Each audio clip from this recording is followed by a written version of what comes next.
নমস্কার, আমার নাম পৌলমী রয়। আমার বয়স 7+। বিভাগ ক, বিষয় ও রবীন্দ্র নৃত্য।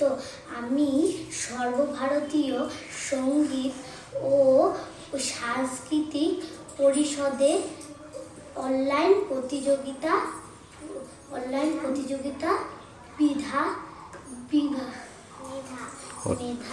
মেধা 2026-এ অংশগ্রহণ করছি।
বস্ত্র যেমন বেগে গর্জে ঝড়ের মেঘে বস্ত্র